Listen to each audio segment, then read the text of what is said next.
Sonic had a rough transition to 3D. I figured I would say that just to get your attention. Don't get it twisted, Sonic's track record in the third dimension isn't great at all. Trust me, I was there deep in the trenches back in the day. However, that isn't his fault. Anytime there would be a good semblance of a good idea in a game, that would work great if given attention. Sonic Team would just ditch the idea and go to a completely different gimmick until we got a string of games using the boost formula, and even then we still have moments of Sonic Team just deciding to move on. Look at us going from Sonic Mania to Superstars, and that is no disrespect to Superstars, I just really wish we got more of Mania. But we aren't here to talk about Mania, even though that'll probably be another day. Sega decided that 2024 was going to be the year of Shadow, which included things such as his motorcycle being real and going on tour around the country, collabs in Angry Birds, and I guess they released Sonic Generations with the whole campaign dedicated to Shadow, and it just happens to be a top tier Sonic experience. Plus it came with a whole animated web series leading up to the game's release that is incredible. Oh, and we got SA2, the movie, if anyone cares about that. All of this to say, I finally have an excuse to talk about one of my favorite games of all time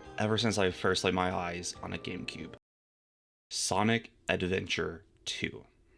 The military's top-secret weapon, Project Shadow, was stolen from the military base located on the deserted island in the southern seas. This incident increased worldwide terrorist activities. Sonic the Hedgehog was arrested. The adventure for truth leads to the incidents that shock the entire world. The story takes our hero Sonic from the Earth and into outer space. Sonic Adventure 2, Hero Side Story. Farewell, Sonic. Forever. Now, am I saying that this is a 10 out of 10 game unironically? No. This game has a lot of issues, and to be honest, only a single style of gameplay is consistently fun throughout. The audio issues are legendary, and there's moments where I'm playing the game and something happens where I just got SA2'd. If someone looked at my face and said that Sonic Adventure 2 is a terrible game, I wouldn't disagree at all. I willingly call it a clunky mess sometimes, and sometimes I just call it a game of all time. But even with all that said, I love this game too much. The variety of stages, the characters, the music, and my god, the story I think is the pinnacle of Sonic. Sonic Adventure 2 for me is actually a perfect mess of great game design, and what in the actual hell were they thinking? Just lend me your ear and let me explain why I love this game ever since I was a wee lad. Eggman steals the research from a military base located on an island to the south. The military's top-secret weapon, Shadow, sealed in the space colony Park, the 7 Chaos Emerald. When all of the keys have been collected, world conquest will be ahead. Sonic Adventure 2, the Dark Side Story. Long live the Eggman Empire. Sonic Adventure 2 is split into two stories, Hero and Dark. They take place at the exact same time, but are from two totally different perspectives, and he plays different characters and stages. What I'm going to attempt here is to blend both stories to make one solid narrative. Our story begins at 10:02 p.m. time zone not specified, at a top-secret government facility known as Prison Island. The island is already under an emergency lockdown to someone raiding the research area. That person just happens to be Dr. Eggman in a mobile mech and flying solo. No badniks, nothing. He's wanting to start his next attempt at the Eggman Empire, and he heard the government is holding research from his grandfather, Professor Gerald Robotnik, that could prove useful. As he jumps down, we're introduced to the first stage that actually happens in the game, Iron Gate. And for what I believe is the first time in franchise history, we are playing as Dr. Eggman himself. This is where I should probably explain that each stage in the game is sorted into 3 different styles: speed, treasure hunting, and for a character like Eggman, mechs. I'll talk about how speed and treasure hunting work later, but for mech stages, you go from point A to point B while shooting as many things as possible. Preferably by doing so by stringing combos by targeting as many objects as you can. The higher the combo, the higher your score, which can lead to a higher rank once you get the stage done. Eggman is a perfect choice for this style of play. Of course he'd be in a mech destroying things, and to me, he actually doesn't feel that bad. Well, mine has a couple of platforming sections throughout the game, but you know. Iron Gate is a good first level for this style of play because it primarily wants you to focus on destroying everything in your way, just so you can get a good feel for it. As the stage goes on, you're blowing up mechs and doors that are blocking your path, all the while the intercom is explaining that your threat level is actually going up. Level 5 security door breach. Switch to emergency defense mode. Lock down by the security door. Your final obstacle is a locked door that can only be stopped by this giant rocket. After that, you cross the goal ring and you get your first rank. Ranks in Sonic Adventure 2 range from E being the worst to A being the absolute pinnacle. Rank for a stage is determined by score, time, and ring count. Each time you clear a stage, you get one emblem, and every time you get an A rank, you get an extra emblem. There's a couple of other ways to get emblems, but the magic number for 100% is 180. If you're playing Sonic Adventure 2 specifically, what happens if you get all 180? Well, we'll find out later. Once Eggman hacks past the gate for the final time, he finds a room that has his grandfather's secret locked behind a couple of security measures. And by security measures, I mean putting in the name Maria in as the password. Man, I wonder if that name has any meaning. And a whole ass Chaos Emerald. You know, just one of those 7 gems said to contain infinite power. What could possibly be locked that needs that level of security? Instead of waiting for the pod to rise, Eggman jumps down to see it open. He initially gets scared that it's Sonic because a hedgehog showed up out of nowhere, when in reality it isn't Sonic at all. For the first time ever, your goat and mine, Shadow the Hedgehog. Within bro's first 5 minutes, he hops out of the pod, declares who he is, beats the hell out of this poor gun pilot operating Hotshot, tells Eggman to meet him on the Space Colony Ark with some Chaos Emeralds and dips. Shadow Off-Rip is the more edgy half of the World of Cool personified, and oh my god, I love it. A little over 12 hours later, at 11:08 a.m. in the desert, we see Knuckles and a newcomer, Roosh the Bat, arguing over the Master Emerald. Knuckles is explaining why it's important since it has the ability to counter the Chaos Emeralds and why he isn't giving it to someone who just wants it because it is a giant shiny rock. All of a sudden, Eggman swoops in and snacks the Master Emerald because he could probably use it for something. Knuckles, realizing that Eggman is trying to make off with it again, he decides to shatter the entire Master Emerald into multiple pieces to make it where he can be the only one who can truly restore it. Eggman flies off because he honestly has other things to take care of. We now have our first instance of 2 stages happening at the same time, and luckily they're both introductory stages to treasure hunting. Wild Canyon and Dry Lagoon for Knuckles.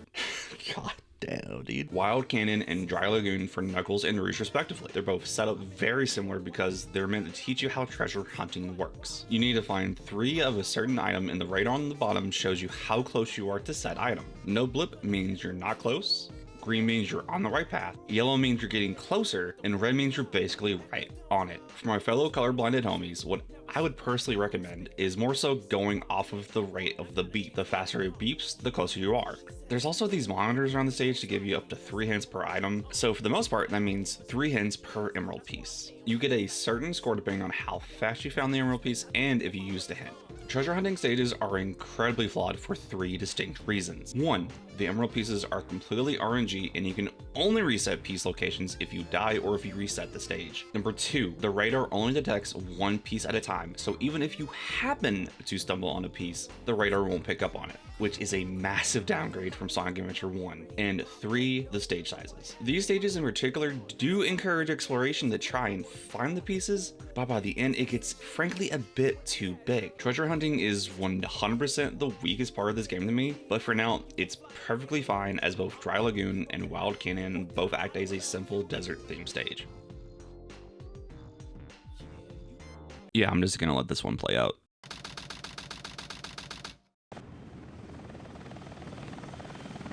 Sigma Alpha 2 heading due south over the city. We're en route. Everything's a go. This is Control Tower. We have you on radar.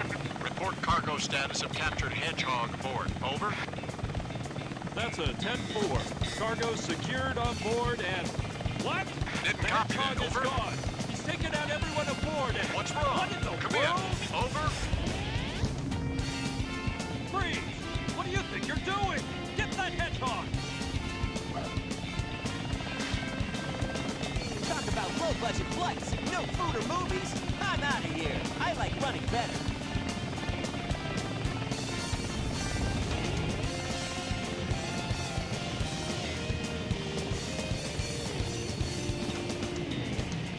Yeah! Absolute cinema. Welcome to Cityscape, aka the main thing everyone knows from this game, and for a great reason. It's perfect. The setup, the rush, the thrill, the level design and creativity, and my god, Escape from the City is musical crack. That song is one of the things that to some extent I actually have memorized from this game. This is actually the first thing I saw when my mom brought home the GameCube when we spent the previous day at my grandma's apartment. This stage was my introduction to 3D Sonic, and to be a small child seeing one of your favorite characters ever in a whole new way, it just gives a warm feeling of happiness and excitement. Even now, as I'm getting to this part throughout the whole video making process, I just have this sense of childish joy that only certain things from your childhood can. The craziest thing, this is the first stage in the hero story. If you chose Hero Side first on your initial playthrough, then you have this additional wonder of mystery along with everything else that makes City Escape so fucking good. You wonder, why is Sonic being chased by the military? Did he commit a crime? Did he steal candy from babies and small businesses? Is he just too cool? Those kind of questions and more. So yes, I think City Escape, and spoilers there, but speed stages as a whole is the best thing in this game. It's fast, it's good, it's fun.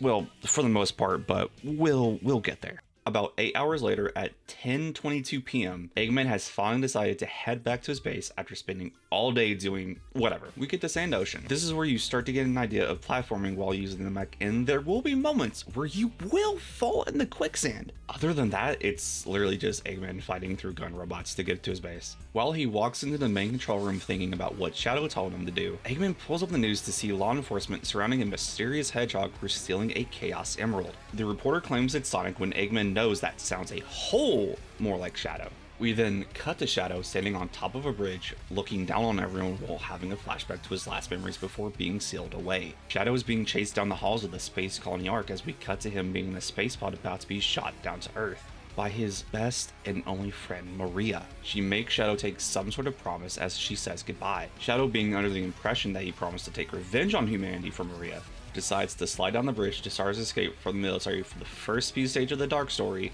Radical Highway. As an individual stage, it's pretty good. It's not like City Escape good, but it's still a good introduction to speed stages if Dark Side is the one you go to first, like I did back in the day. You're going through twists and turns, destroying mechs, doing gymnastics, and you're actually able to get your first upgrade here, even though you aren't technically supposed to. Just follow this route when the stage starts and perform a well-timed spin dash jump and acquire Shadow's Flame Ring. This allows you to do a somersault so you can break metal crates. This, honestly, for Shadow is entirely optional, but I figured it'd be at least nice to show you guys, and you know, we will never see Radical Highway ever again.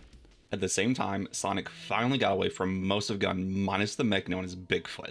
The fight is even easier when Shadow fought Hotshot and is very much an introductory boss. As soon as Sonic beats Bigfoot, he sees someone on top of the mech and we get to see one of the coolest introduction scenes in a game. So cool that I'm just gonna let it play out. It all starts with this. A jewel containing the ultimate power. That's the Chaos Emerald! Now I know what's going on. The military has mistaken me for the likes of you. So, where do you think you're going with that emerald? Say something, you fake hedgehog! Chaos Control!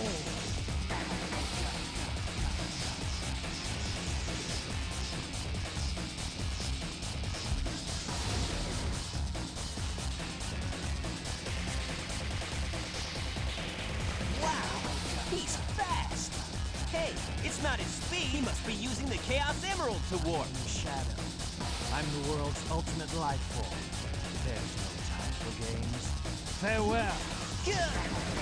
Shadow, what is Stay where you are! Keep your hands up! Not again.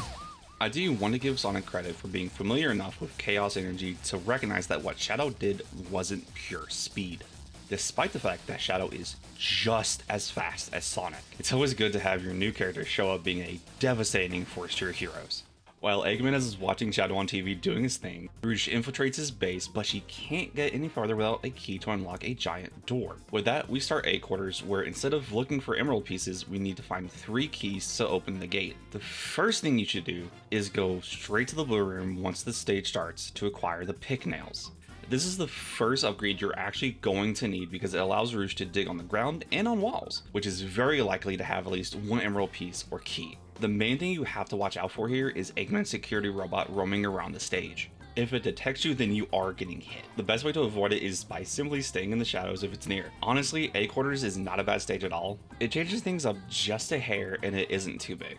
Once Rouge gets past the gate, she just misses Eggman as he makes it to the Ark. She's wondering what he's doing up there since it was shut down 50 years ago. Rouge claims it's her mission to figure out what Eggman is doing, so she takes the teleporter to the Ark and Eggman starts making his way to the central control room in Lost Colony. The main gimmick here is that it gets insanely dark since the Ark is in a low powered mode stasis. It's not going to be one-to-one, but here's an idea of what it looked like back in the day on a CRT. And don't even get me started when the sun was glaring on the TV. Oh my god. Anyway, go in this room, circle around a bit, and hop on these crates to get the jet engine. This lets Eggman hover over gaps, and it is one of the upgrades I would say is the most mandatory in the game. From this point on in the Dark Side story, I believe there isn't an Eggman stage where the jet engine is optional. I love how eerie Lost Colony feels. It genuinely feels like a ghost ship that hasn't been ported in ages. It's great. After going to the control room, he finally meets up with Shadow, which, who knows how long he's been chilling there. Not only did Shadow explain that the Ark had a built-in research facility that basically no one knew about, but also reveals one of Gerald's greatest creations, the Eclipse Cannon, which is one of the coolest names for a weapon I've ever heard of. The Eclipse Cannon is capable of destroying an entire planet when it's fueled by all 7 Chaos Emeralds. This, as Shadow basically explains, is Eggman's meal ticket to world domination. Eggman hears that and just goes, bet, and immediately comes up with a plan. While Eggman is going on about how great the idea is, he's caught off by Rouge, who finally catches up to Eggman and flies down to offer a deal. Give her the Emerald Radar so she can find shards in the Master Emerald, and she can help him tell him where the other Chaos Emeralds are. After Shadow gives the nod, Eggman agrees. Rouge formally introduces herself and gives Eggman a Chaos Emerald as a peace offering. We cut to 11:13 the next day as Eggman is actively not liking the fact he's back on Prison Island and is wondering if Rouge's intel is correct in the fact there are 3 emeralds on the island. From there, they discuss a very simple but incredibly time-sensitive plan. Eggman distracts the military, Rouge sneaks in to steal the Chaos Emeralds, Shadow goes to the armory and plants explosives, Island goes boom before anyone knows that they were there. Profit! Oh, I get it. No, you don't, fat ass. All within 30 minutes and one shot at success. Easy enough, yeah? Before we move on, I really want to give a shout out to the OST here. It's a slower tempo version of the song Strategy. This in the main version I actually use from time to time when I need to brainstorm. After the team splits up, we get to Weapons Bed. Besides maybe one other stage near the end of the Dark Side story, this may have the highest potential for score in the game. As you can see, as soon as the stage starts, there's openings for massive combos everywhere. After all, Eggman's part of the plan is to distract Gun, and what's a better distraction than massive destruction of government property? That's really what I love when I play as Eggman, really. It just feels right when I'm going around and blowing shit up because I'm the villain. Anyway, blow this door up to get the large cannon, which is actually Eggman's last mandatory upgrade. It allows you to destroy metal crates. Simple as that. Other than the upgrade, just be careful when you're hovering between gaps and just go crazy destroying things. After Eggman clears the path to get everything started, he tells Shadow and Rouge it's their turn, and as soon he gets the signal, Shadow's hugged from behind by Amy Rose. She's mainly here because she heard Sonic got captured after his first run-in with Shadow and is now locked up here on Prison Island. But like, how does she get here? It's one of those things that's never really explained. Anyway, once Amy realizes that Shadow is indeed not Sonic and that she's staring straight at Eggman, along with the fact that she is basically defenseless, she gets a tad scared. Eggman realizes that his plans could be ruined simply by meeting Amy. He tells Shadow and Rouge to go and he'll take care of her. And honestly, he would have if Tails didn't show up in the new and improved Tornado, because he was also on the way to Prison Island to bust Sonic out. This kicks off our first Hero vs. Dark boss, Tails vs. Eggman. No matter which side you're doing, this fight is insanely easy. Basically, you can either spam the shoot button or walk up to do a melee attack. There isn't really anything else to it. Realizing that fighting Tails right now is a genuine waste of time that he doesn't really have, he walks off saying that the next time they meet, Tails won't be so lucky and just runs off. Tails frame 1 asks why Amy is even there because, as shown just now, Prison Island is not Disney World. Tails then asks Amy to say exactly where she is, while Tails tries to clear a safe path. Amy, not listening as per usual, follows Tails into Prison Lane, which You probably wouldn't believe it considering how long the video actually is already, but this is only the 3rd stage for the hero story and is the first mech stage on that side. As such, this isn't hard at all. Just run from point A to point B while destroying everything in your way, and you actually need to take care of a group of enemies before the door in front of you will open. This does give me a chance to say something that I honestly don't know how many people will agree on or not, but I'm actually not a fan of how Tails plays in this game. I understand that we needed someone to match Eggman's mech style, but it just doesn't feel right for Tails. There's a lot of things I prefer in Sonic Adventure 2 over the original, but Tails' gameplay just is not one of them. The fact that in SA1, Tails played very similar to Sonic, except he could fly, makes perfect sense and was really fun. I know it may be a mental thing, but Tails also feels clunkier to play here, along with the fact that his stages just are worse than Eggman's overall. Again, part of it just may be a mental thing, but I do believe that Tails is the worst character to play as in this game. But yeah, as a mech stage, Prison Lane is fine. On the flip side of things, Shadow informs Eggman and Rouge that he is in position to plant the explosives. Eggman unfortunately has to inform both of them that there's been a slight delay on his end, and there is no more margin for error. Eggman tells Shadow to set the timer for 15 minutes and tells Rouge to get moving when she responds with 5 minutes should be plenty. Here I go. As we start Security Hall.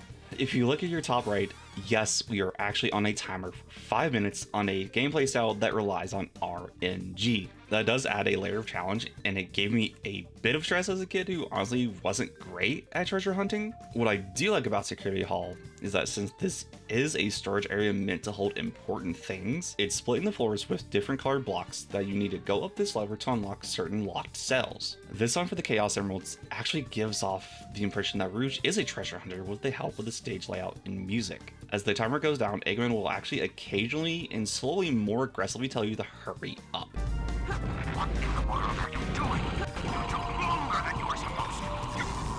It's a nice attention to detail and adds to the idea that you need to move fast here. As soon as Rouge gathers the emeralds and tries to book it out of there, she's cornered by Flying Dog, who, wouldn't you know it, goes down easier than his 2 gun mech brethren on the sheer fact Rouge can glide, so she can attack it in the air while Sonic and Shadow simply couldn't. Speaking of Sonic, we go back to the hero's side to see Sonic in a cell with a whole bunch of writing that definitely won't be important. Amy walks up and Sonic also asks what the hell she's doing there and decides to scapegoat Tails even though she was there before he was. She then tries to bribe Sonic into marrying her in exchange for his freedom. He, reasonably so, denies the proposal and still lets him out. Amy also mentions that she saw Shadow and Eggman together, and as soon as she asks about the writing on the wall, she realizes that Sonic has left to my favorite stage in the game, Metal Harbor. This stage to me just flows so smoothly. It stays fast the entire time, you're escaping from the military on their turf. You can do this really cool homing attack combo that includes an extra life and a gold beetle, which gives you some extra points for your A rank. You can go on this lever to get my favorite upgrade in the game with the light shoes, which lets you do the light speed dash, which is basically optimal until the end game as shown here. Metal Harbor just rocks. One of the coolest things is being able to almost guarantee an A rank if you go out of your way to go to the top of this launching missile as you slide down as it's going in the air. Well, it would be an A rank if you weren't bad like me. As Shadow is walking across the island, he hears Rouge over the walkie-talkie explaining that she's stuck in the vault with 10 minutes left until the explosives go off, and she safely assumes that she's dead. Shadow starts getting flashbacks of Maria as he's contemplating saving Rouge, ultimately deciding to run and save her while going through White Jungle. This is a pretty fun speed stage. You may have 10 minutes to reach the goal ring, but this is way more than enough to get it done. You're running around, destroying mechs, swinging on vines, and getting launched everywhere. The main thing in White Jungle is picking up Shadow's air shoes, which allows him to do the light speed dash. And much like Sonic, you actually don't need it in the stage it's introduced in. Okay, technically it is because you can't come back up here once you go down there unless you reset the stage, but for my archipelago people, I figured I'd give this a quick shout so you know that you can get an easy 2 checks. Once Shadow gets out of White Jungle and Sonic escapes the military, again, they cross paths and create one of the most iconic scenes in the game. Again of all places. I found you, Faker. Faker? I think you're the fake hedgehog around here. You're comparing yourself to me? Huh. You're not even good enough to be my I'll make you eat those words. It really is fun to go Hedgehog versus Hedgehog, and it feels more like a character fight than Tails versus Eggman because this is more up close and personal. With that being said, this fight is just as easy no matter what side you're on, and no matter which side you play, fight into today's stalemate as Eggman Radio Shadow. You have 13 seconds before the island fucking explodes, you hot topic wannabe, and you blue gumball son of a bitch. You have done nothing but destroy my life. I hope you both die. But in all seriousness, the island is about to explode. Sonic realizes that he needs to make sure Amy and Tails gets out and Shadow needs to go save Rouge. So they go their separate ways as Sonic runs through the green forest with probably the track I've listened to the most outside of this game, especially during college. Won't stop, just go.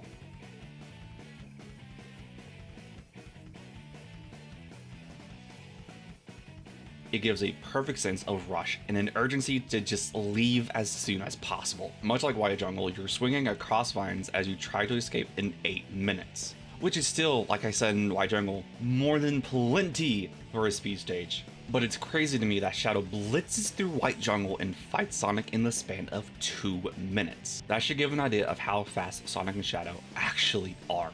The main piece of Green Forest are these platforms that are starting to sink and you have to reach the goal ring before you fall to your death. Which, it can get close at times depending on the run, but for the most part it's not bad. Also, go up here, home and tech this beetle and capsule to get Sonic's Ancient Light. It's an optional upgrade that lets Sonic do the light speed dash attack.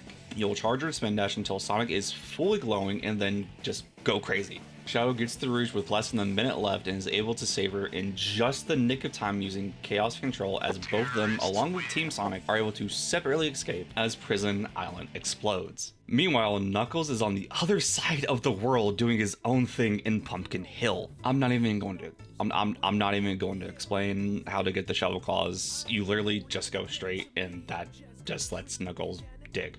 Don't worry about the stage being covered in a giant pit. You literally cannot fall into it as far as I'm aware.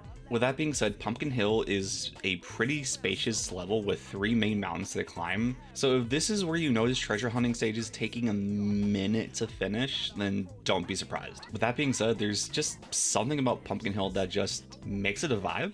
I don't know how to describe it. It's just kind of chill to me.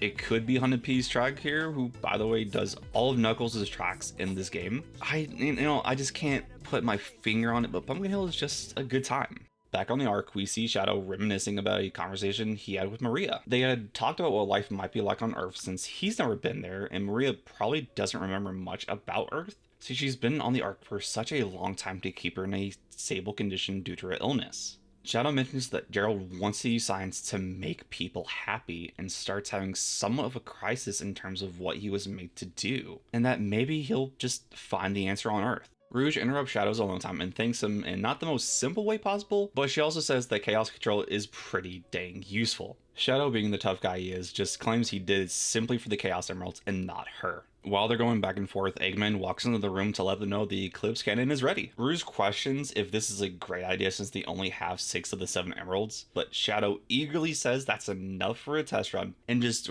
really wants to fire it. 8 PM on day X. Eggman makes his announcement to the entire world. Either surrender to the Eggman Empire within 24 hours or face the wrath of the Eclipse Cannon. And as a show of force to show it's not a bluff, with the power of 6 Chaos Emeralds, he destroys half of the moon.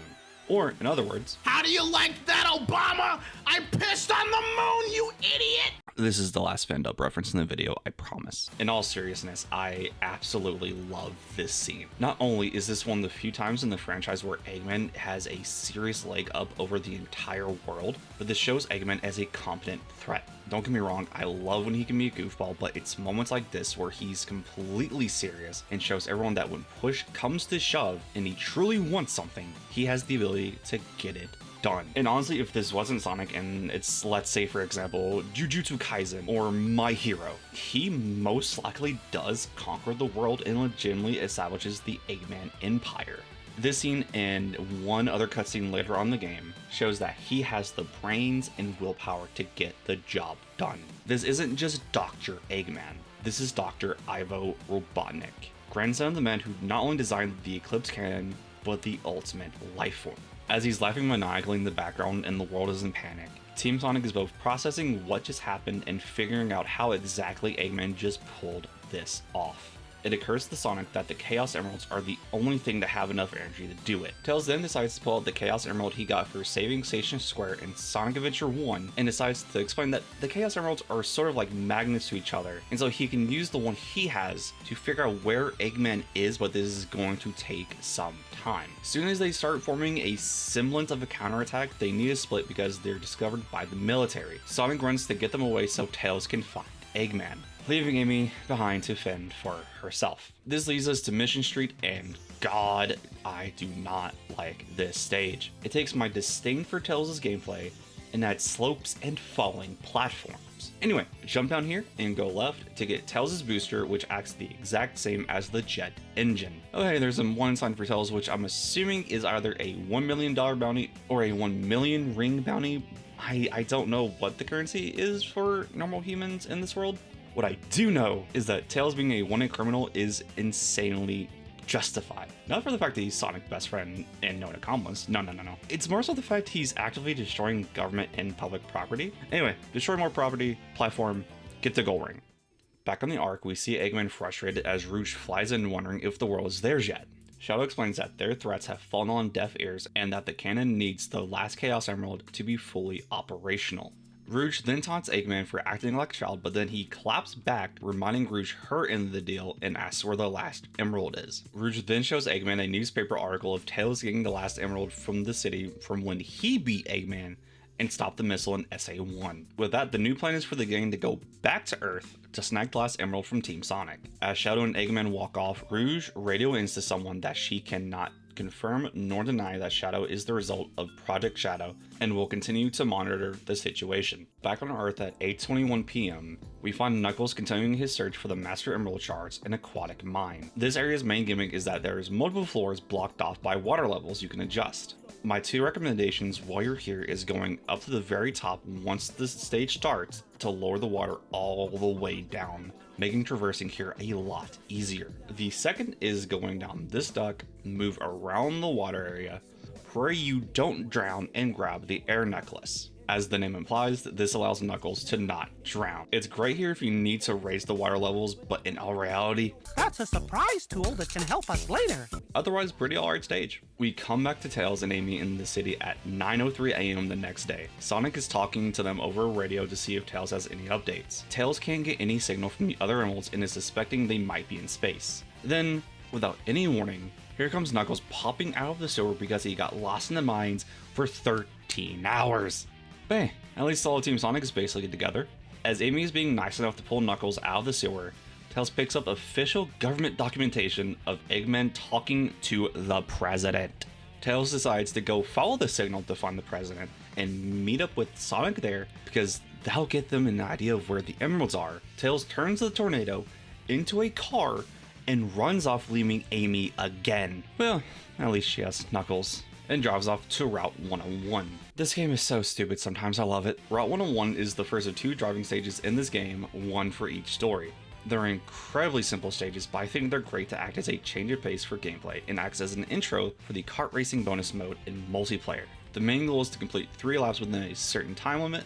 The timer goes back up after every lap, and after a certain amount of rings you can perform a boost. In terms of what I actually think about the driving sections, they're harmless. This isn't like Mario Kart, so I'm not expecting a pristine driving experience, and it also isn't bad at all. As Tails catches up with the president, we see a secretary explaining how bad the situation post half the moon being gone is, and that we are currently in a national crisis.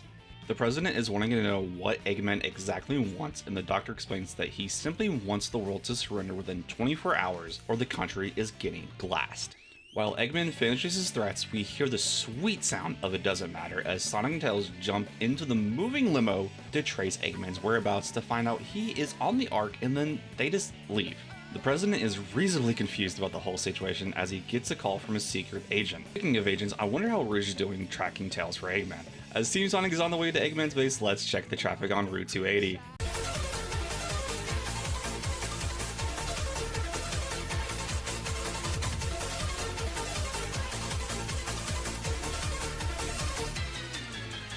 I see. While Tails and company are flying past a daytime Pumpkin Hill, which is actually pretty interesting to see, Rouge tells Shadow that they're heading his way. Shadow decides to give pursuit while grinding his way past Skyrail. This is actually a fun stage to run through, especially with the rail grinding sections. It gives a good sense of speed and challenge, since if you miss a rail or fail a rail hop, you'll probably fall to your death. Or you know, you just get SAT'd. Anyway, go left here, ignore the spring, and keep going left until these beetles become visible. Do a homing attack chain here to make it to the top to receive Shadow's ancient light. This stage rewards skill and timing, which I think for a speed stage within the game's second half is great.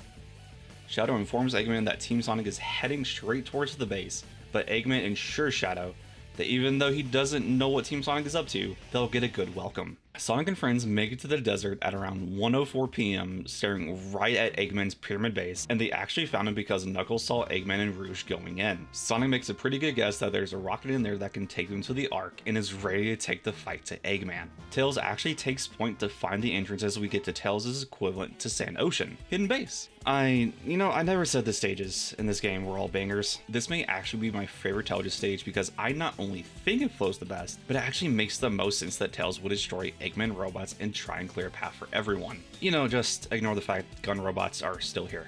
Just be careful while running through it because it could be pretty easy to fall into the quicksand. Otherwise, it's just a rare time in this game I find Tails fun. Once Tails finds the entrance, it's up to Sonic to run through the Pyramid Cave to get past the Doctor's defenses and make it to the heart of the base itself. I know there's a good chunk of people out there who think Pyramid Cave is Sonic's best stage in the game, and I honestly can see why. It's fast, it's different, the music is good. You need to get these keys to open doors along with the hourglass to put you on a brief timer to get past the door. Even though you do get a needed upgrade in the form of the bounce bracelet, it's actually not needed here once again. Where you'd think you need it here, just go left and you're good. The gang make it to the entrance to the base's main area, but much like when Rouge got there, it's locked behind some keys and Knuckles is being volunteered to do the job without even him saying he'll do it because he's the world's greatest treasure hunter. So Knuckles has to traverse the depth chamber to do the job he didn't even sign himself for. But hey, good news for him is that if he goes straight, then right, he can get the hammer gloves, which lets him break metal crates, so that's neat. And this is also Knuckles' last upgrade you need for the story. Death Chamber is much like A Quarters in the fact it's split into 3 main areas and you have to run across all of them to find the keys. The big difference is that Death Chamber has the central area place and there isn't a security robot. At this point in the story where treasure hunting stages really start to fall off on me, just due to the size and design. They start getting on the bigger side and I can't put my finger on it, but I'm not really having fun with them. Not to say Death Chamber is bad, but it's not winning any awards. Once Knuckles gets the last key and starts getting back to the others, he hears a voice and gets visited by this ugly mug that I don't even think a mother would love. His name is King Boom Boo and is the only boss in the game to not only have a different font color, but they also get their text in italics. You actually need to have a bit of timing here. Boom Boo will either run at you trying to bite your head off or chuck fireballs at you. The main opportunity to attack is when he gets still and shoots fire out of his mouth. At that point, you can run up from behind, hit the ghost holding the hourglass. Boom Boo will then try to hide underground to avoid the sunlight. You dig him out, chase after him, get a hit in, repeat. It is possible to get 2 hits in, but it is, at least for me, incredibly rare. I was actually insanely shocked when I got it on footage. All in all, it's a unique fight. After Knuckles gets back to the others and opens the door, they all get a sigh of relief that they can finally move on with the plan. Except they somehow didn't expect a visitor. Like, did they think Eggman would be on the Ark right now, and so no one considered the idea that he'd be here in his own base? Anyway, Eggman summons the A-Golem for Sonic to fight. The A-Golem is a very slow-moving boss that can only move his upper body around the arena to either slam his arms, spin his arms around, or just headbutt the platform. You need to reach the top of his head in order to do some actual damage. You can do so by hopping on these slide platforms by just jumping, homing attack, or using the lightspeed dash attack. Just be careful or this can happen. Other than watching out for the quicksand below, this is a fun fight. Note that they got through the entire base in about 2 hours because if we're following the Dark story, the A-Golem fight happens at around 2:58 p.m. Now, how did Eggman see this fight happen?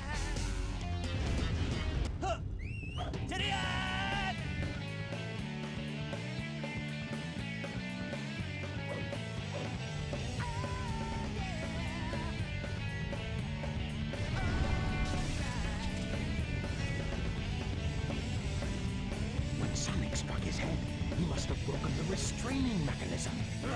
What a piece of junk!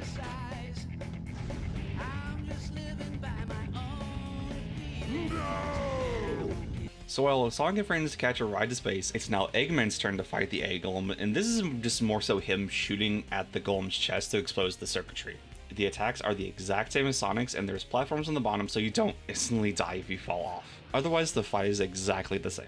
As the Sonic crew is approaching the Ark and just admiring space, they run into a meteor that gives the ship a good bump. The cargo bay opens up and it really doesn't have anything besides, I guess, the Master Emerald shards that Knuckles has gotten to this point. Knuckles is reasonably freaking out a bit because the pieces of what is actually remaining of his culture and helps keeps the emeralds in check is going across the endless void of space. As Sonic and Knuckles continue to argue, they bump around enough to throw the ship off course and crash into the Ark. At this point, the Eclipse Cannon has 2 hours and 11 minutes before it's done cooling down and can be fired again. Two things are currently happening here at the exact same time. On the Dark Story side of things, Rouge is in the control room talking to Eggman over the radio, learning that Team Sonic has escaped and has made their way on board. Rouge ensures Eggman that everything is okay and she'll take care of them herself. She also decides to ask Eggman for the colony control password, which happens to be Maria. She initially wonders why that name sounds familiar until she just shrugs it off and pulls up files related to Project Shadow. As documents are popping up, she realizes that something isn't making sense and is wondering what Shadow actually is.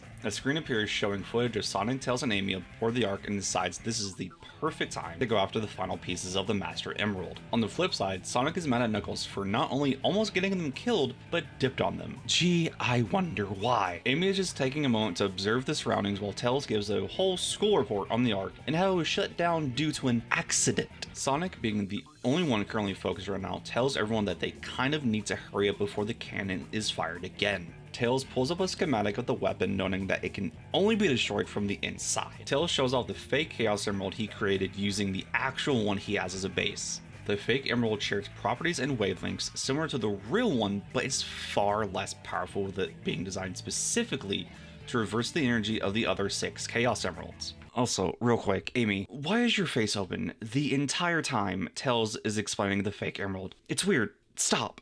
Tails decides that he's going to find the cannon's power supply so that he can blow it up, and wants Sonic to find the control room to stick the fake emerald in it. They go off, leaving Amy again, and this totally does not backfire. This starts Eternal Engine. This stage kind of sucks for 2 reasons. First, it can be incredibly easy to fall into the vacuum of space. Second, this fucker. This, everyone, is Artificial Chaos, a creature made by Gerald Robotnik to recreate the real deal. These things can only be hit if their head is showing and can only be hit in the head. I don't like it when I can only hit Dracula in the head, but I can accept that because that has been a thing. By the way, I'm still working on the Castlevania video. Here's the thumbnail, coming soon. Artificial Chaos doesn't get a pass here because he's also just cheap and in the worst possible places. Just those 2 things alone make Eternal Engine not fun to me, and I dread coming here as much as I do Mission Street. Oh, before I forget, go through this door, hover across this switch while trying to not get blindsided by Artificial Chaos or falling into the nothingness of outer space to get the bazooka, which will let Tails shoot metal crates, and it is his final required upgrade.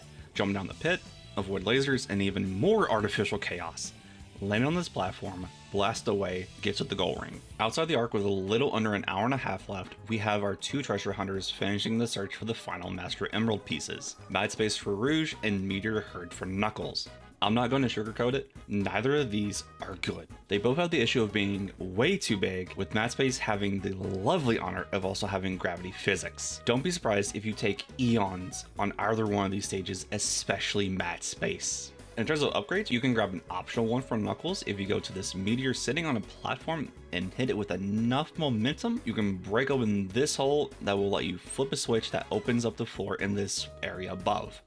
Go down to receive the sunglasses. These let you see stuff you typically can't see as long as you don't jump. And it isn't needed at all for story, but if you want to do hard mode, then it is absolutely needed. For Mad Space, go to this planet to find the Iron Boots, which lets Rouge break through iron crates and is also her final needed upgrade for the story. Like I said, both these stages suck, but they're the last treasure hunting stages in the game, so we take it. Knuckles and Rouge run into each other after they find their respective final pieces and have their second and final battle against each other. What I really like about the second set of character fights is that they all have one special move from their multiplayer moveset. For example, Rouge uses the Batwave to have some sort of long-range attack. Other than that, the fight is pretty easy. The fight itself ends in a stalemate and they both start bickering like a married couple until Rouge slips off the platform. She would have fallen into the lava if Knuckles didn't catch her though. Rouge refuses to outright thank him, but does get a tad flirtatious. And, well, Knuckles being the sheltered individual he is,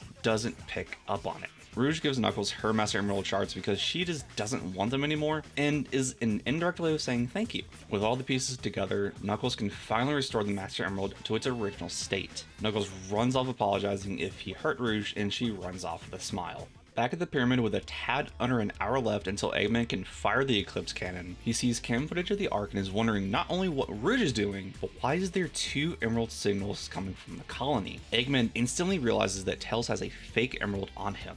Shadow starts to walk off when Eggman tells Shadow to stay there while he takes care of Team Sonic for good, and that if something was to actually happen to him, it's up to Shadow to pick up where Eggman left off. This is all as he heads towards the Cosmic Wall. Not gonna lie to you guys, Cosmic Wall is pretty fun. Imagine an on-rail shooter with 0 gravity so you can stay in the air longer to shoot more things. That is what Cosmic Wall is. You're destroying gun robots, artificial chaos, these weird flying spinny things, while moving in honestly a pretty good pace. The only real downside of this place is that it naturally just takes a minute to get through, but it's kind of offset by the fact you're having fun. Also, you can launch this rocket to get Eggman's final upgrade that you can get while playing through the story, the protective armor, which literally just gives Eggman more health. Back inside the Ark with 33 minutes left to spare, we see Amy all by herself actually being sad that she's alone. Well, luckily Eggman is there to be a gentleman and is able to keep her company. Yes, he has her at gunpoint, but that's besides the point, as she graciously tells Eggman where Sonic and Tails are. Sonic is at the cannon control room ready to toss the fake emerald in as Tails gives the signal, then Eggman chimes in telling both of them to meet him in the research lab if they value Amy's life. Sonic has to rush through Crazy Gadget to get there, and this is honestly my least favorite speed stage in the game for 2 reasons, with the first being artificial chaos and the other one being a section we'll get to later. In the meantime, and other than those 2 things, the stage actually isn't bad at all. Sonic has to homing attack or grind his way past acid, gravity platforming, zipping through tubes like it's good old Death Egg Zone. Eggman is taunting you throughout the entire stage over the intercom, which is a great detail. And you can get past these artificial chaos and bounce up here to get Sonic's final mandatory upgrade for the story, his flame ring, which exactly like Shadow, allows him to break metal crates. So there is good things about Crazy Gadget. Probably getting to the second reason I don't like this stage, I want to give a quick story time. The year is 2010. My 12-year-old self and my family goes to my aunt's house for what I think is a birthday party. I think. It's been a while. I go to my cousin's room and there's multiple consoles. We're talking an N64 with Ocarina of Time, PS2 of Rock Band. Here's actually a photo of Tiny Me playing it, and a GameCube with Sonic Adventure 2 that happened to have a completed save file. I go to the stage select and find this wonderful stage called Crazy Gadget, and I'm, for the most part, having a great time. I mean, I'm just a kid who's only beaten the dark side story and haven't gotten this far on the hero side. Then I get to... Emergency. Well done, Sonic, but you'll never leave this room alive. Ha-ha! This hellhole. If you do not know what you're doing, you will die. But luckily, over the past year, I've actually found a way to get past it pretty easy. So, for Dustin and Debbie, this is for you.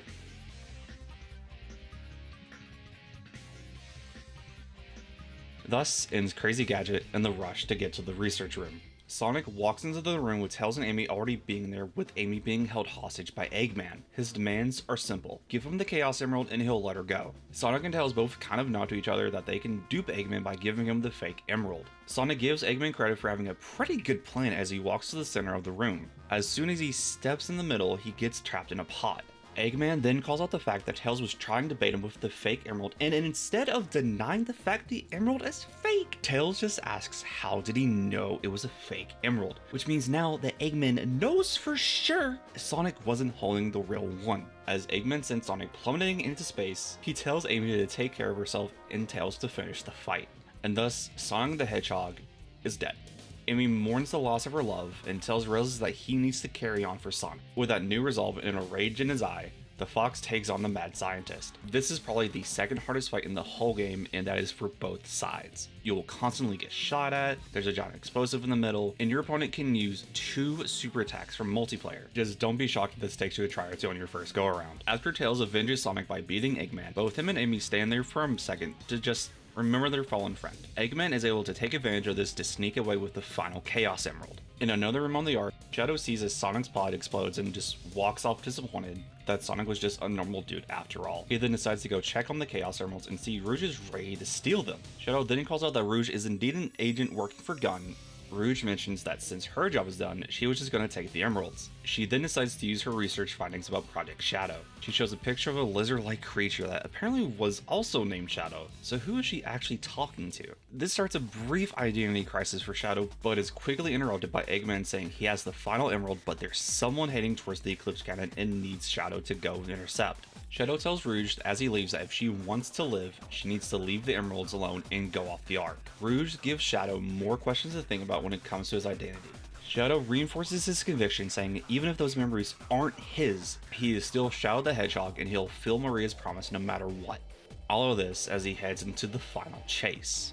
This is one of those stages that is insanely cool because with some skill you can actually skip some small parts of the stage. The main thing in Final Chase are these rotating pillars that have a bit of gravity to them. Don't ask me why there's all this stuff floating in outer space because frankly, I don't have a clue and I kind of don't care. Run up this pillar and jump over to the one right across to get Shadow's final upgrade as a whole, the Mystic Melody. It allows you to use these stone pillar things to teleport.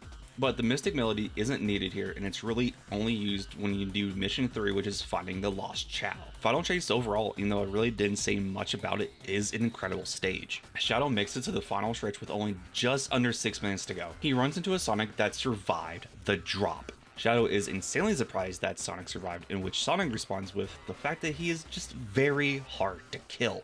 Now, ladies and gentlemen, how did Sonic survive, you may ask? And that is a very good question. As Sonic is going down, he remembers Tails explaining that the fake emerald is incredibly similar to a real one. So with his familiarity with chaos energy, he takes a massive gamble and attempts his first ever use of chaos control right when the pod reaches the atmosphere. He ends up right next to Knuckles, who really is just standing there and somehow doesn't know what chaos control is. Sonic brushes off any concern about him as he tells Knuckles to go make sure Tails and Amy are okay. All of this as he goes to dunking the final emerald into the cannon and starts his final rush. This level gives you even more freedom to skip parts than the Final Chase did, with opportunities everywhere, but you really have to be careful not to fall. Also, take this spring here and go on this path to get Sonic's Mystic Melody. So that's how Sonic got here, and he actually thanks Shadow for demonstrating chaos control. Then as we continue running, we get one of my favorite exchanges ever. Chaos control using an emerald that's fake.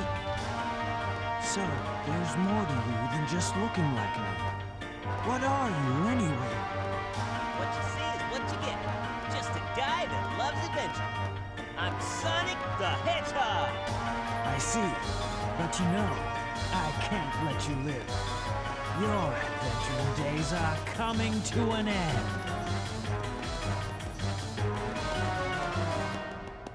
Oh my god, my throat may be dying, but I love this game. Alright, so we have the final fight for both stories, Sonic vs. Shadow 2. An endless run across the strip with falling platforms until we have a winner. You can constantly light speed dash to try and stay ahead or catch up. The main way you're going to be able to land a hit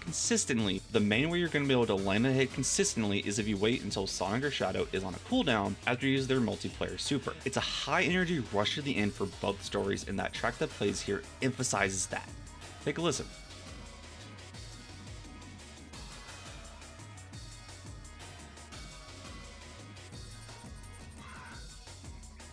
After one final bonk from the blue blur, Shadow goes down and Sonic radios in to Tails and Amy to look outside as they see him as the cannon is destroyed, thus stopping Eggman's plans and saving the day as he typically does. We end with a smirk on his face and roll credits. I absolutely love this story. It's epic, it's funny, it's zany, it throws curveballs at you.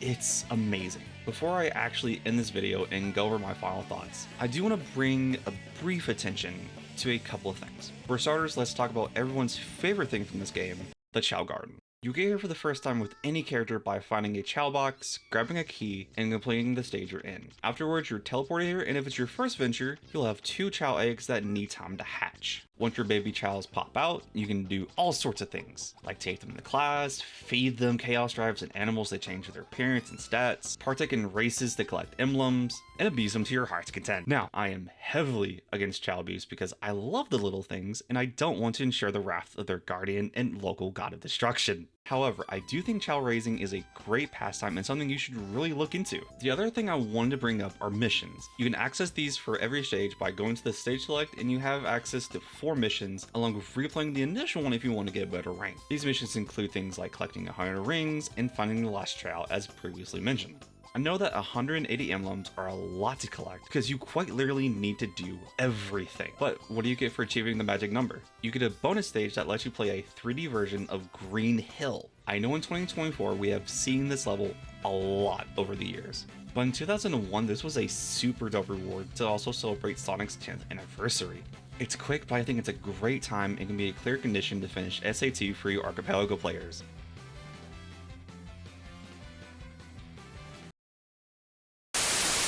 The military's top-secret weapon, Project Shadow, was stolen from the military base located on the deserted island in the southern seas.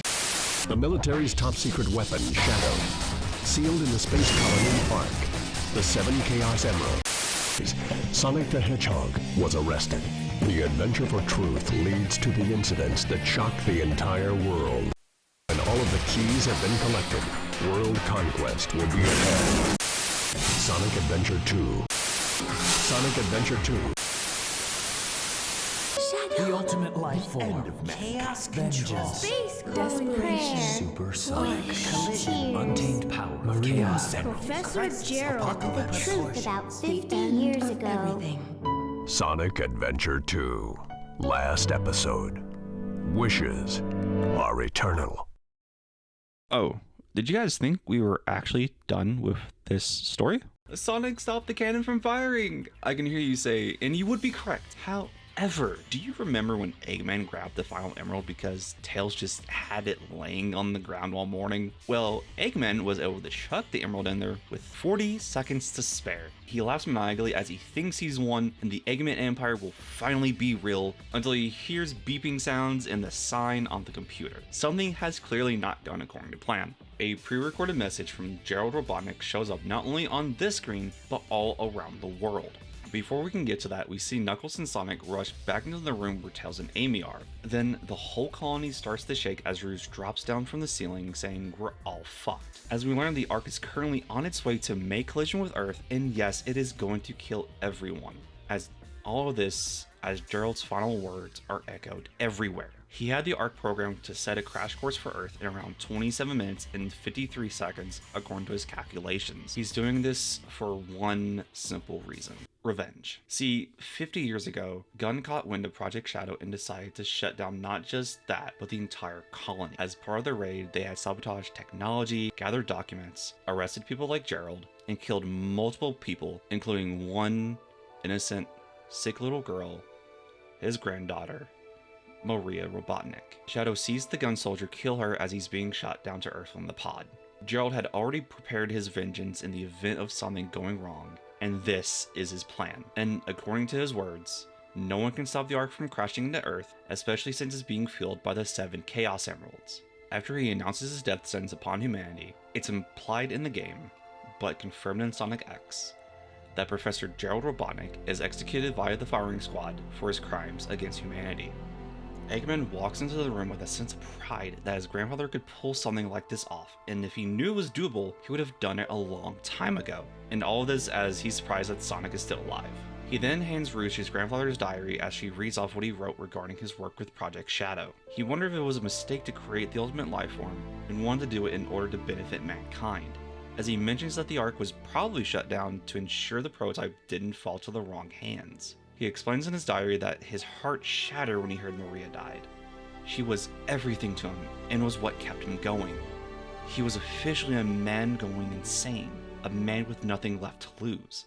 He was able to finish Project Shadow to be perfect and was leaving everything to him instead of someone once released destruction upon the world awaken Shadow. This is all what drove Eggman to awaken Shadow in the game's beginning. He deflects the fact Rouge said that as he brings up the idea that the cannon's core is now highly reactive due to the overflowing energy of the emeralds. Eggman thinks that the emeralds may have thrown off the Ark's course off a tad, but they still need to stop it. Rouge has the idea to use the Master Emerald to nullify the Chaos Emeralds and to try and stop the Ark. Eggman proposes that if everyone works together, they can reach the shortcuts of the core in time. This begins our final stage, Cannon's Core.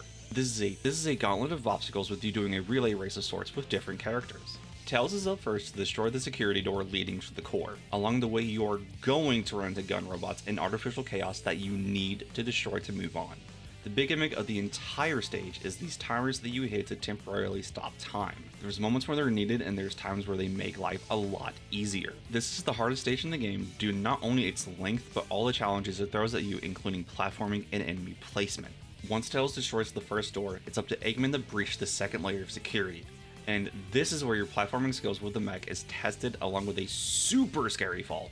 Otherwise, it's incredibly similar to Tails' section. After Eggman gets through the second barrier, it's up to Rouge to hit the emergency switch to drain liquid. You need to climb up here to stop the running water in order to move through the small hole so you can stop time again to move through these blocks so you can hit the switch. Also, you can go back to where you started and hit the emergency button to drain the liquid. It's a circle for sure, but I do like how this looks different from everything else in the game, and needing to stop time so you can move through the water is different. That doesn't make sense, but it's different. The room floods and now it's up to Knuckles to hit the final switch to open the last security door. As you can see, the entire area below us is underwater. This is where we'll be spending most of our time as Knuckles. The unprepared would have a bitch of a time here. Luckily, we are not unprepared for this. We went to Aquatic Mine and got our magical tool known as the Air Necklace, so we can move about our day, swim through these tunnels while stopping time, and hitting the final switch, passing the baton to Sonic for one final rush. Do some homing attacks, big brain your way past here, somersault under here, and finally go down this rush of water to make it to the cannon's core. This level is long and occasionally tedious, I'll be honest, but this is a final stage of what so far has been an insane journey. It's not perfect, but it does its job well. Less than 20 minutes till impact and everyone is doing their part. Amy is walking around complaining that she isn't involved when she runs across Shadow. She realizes that everyone is trying their best to save the world and she should probably chip in too. Amy decides to talk to Shadow, wondering why he isn't helping. Shadow says that he has no reason to help since everything is going exactly according to Gerald's plan, and everyone's fate is sealed. Amy explains that while yes, people aren't perfect, they still aren't all that bad if they try their hardest and don't give up on their dreams. She wants Shadow to help save everyone so they have a chance to be happy. It's at this point where Shadow remembers what Maria really said before her death. She wants Shadow to help give people a better future like she knows he can do and what he was created to do. Shadow realizes that helping is how he can uphold Maria's wish. We cut back to Sonic and Knuckles at the core and seeing that Gerald designed the core based on the Master Emerald Shrine back on Angel Island to truly harness the power of the Emeralds. As Gerald's message continues to play, the power of the Emeralds unseals the prototype for Project Shadow, simply known as the Bio Lizard. Shadow steps in to fight his older brother so Sonic and Knuckles can stop the Emeralds. I do have to say the Bio Lizard is creepy. Well, yes, it's just a giant lizard dinosaur thing. It's really carried by the music and atmosphere of the arena. Remember how when Knuckles fought King Boom Boo that we had to wait for an opening? Same principle here. Just avoid his attacks until you can rail on his life support machine. Yes, the giant thing on his back is his life support. After the first hit, it'll start shooting dark energy balls at you. Just jump or somersault past them and wait for the next opening. After the third hit, you need a homing attack chain on these egg ball things. They'll try and home in on you. I'll be honest, trying to smoothly hit these things is not the easiest thing in the world. It maybe they have a small range for a homing attack, but I'm not sure. You continue this until the final hit where you're hovering in the air and you have to get close enough to land one last homing attack, taking down the prototype. Sonic and Knuckles have enough time to fully make it to the shrine as Knuckles does the chant to call upon the Master Emerald to basically counteract the Chaos Emeralds. As this happens and the Master Emerald's power starts to flow, the not dead Bio Lizard is able to use Chaos Control to merge with the Ark for the sheer reason to keep pulling it towards Earth. This leaves Sonic and Shadow no choice but to do one of the coolest shit in history.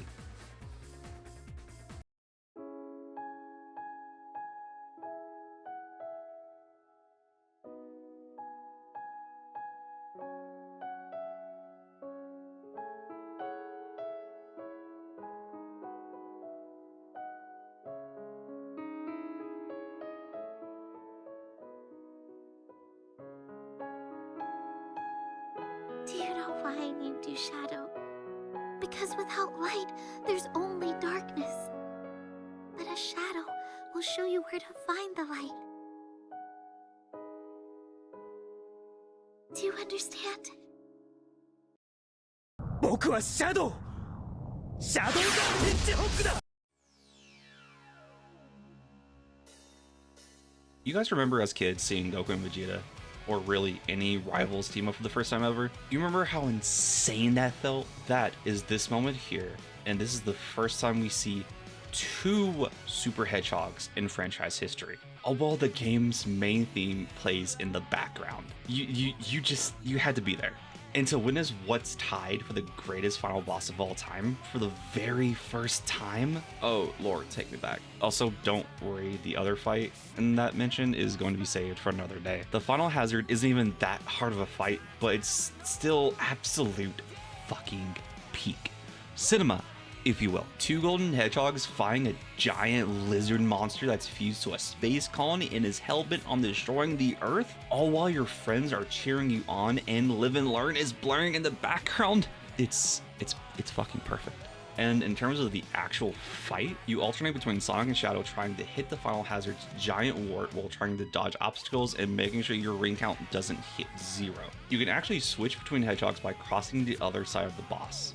Like I said, it's not super hard, but you're more here for the sheer spectacle of it all, and in only the subbed version of Sonic X, not dub, but the original Japanese broadcast. They also play Live and Learn. Why 4Kids doesn't have it there, I will never know, but we were robbed as children. Massive shout out to Crash 40 Man. After one final super dash of the creature, the fight ends as it's still trying to push through. Shadow remembers his promise to Maria and it gives him the power for one final push and one dual chaos control, defeating the final hazard and putting the Ark back in orbit where it belongs. And then, as if it happened in an instant, Shadow is happy that he was able to fulfill his promise to Maria, falling to his end. The ultimate life form, making the ultimate sacrifice. The world rejoices, not knowing the price that was paid.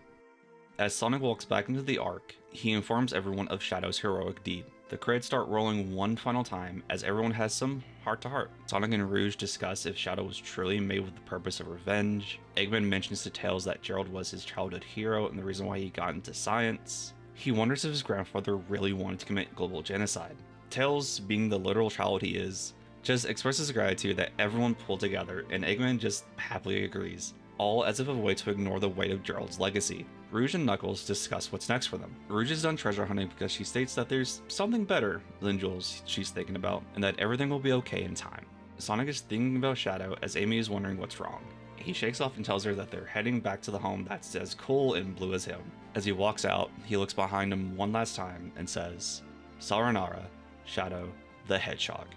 Thus ending our time with Sonic Adventure 2.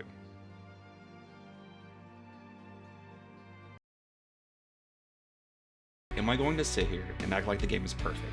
Hell no. A good turn of the game is either just okay or is not fun at all to scratch the surface of what's wrong with this game. But I'm not going to tell you the game is terrible and shouldn't be played. This is my favorite story out of any Sonic game, even to this day. The joy and happiness I get playing this game sometimes can only be matched by only a small handful of games. The joy and happiness I get playing this game sometimes can only be matched by only a small handful of games. This is a game that I try and play at least once every year or so. It's one of 3 games from my childhood that hold a true special place in my heart, and is the only one who hasn't gotten a true sequel, and I honestly don't know if Sega and Sonic Team will ever make a true Sonic Adventure 3. No, I do think they should go back to the 2 adventure games and give them a modern update, fixing problems, adding some quality of life updates, if anything to make them more approachable to the younger generation. But as it stands, Sonic Adventure 2 is a perfect, chaotic mess that I will cherish for the rest of my life. Thank you for watching, and until next time, keep running forward.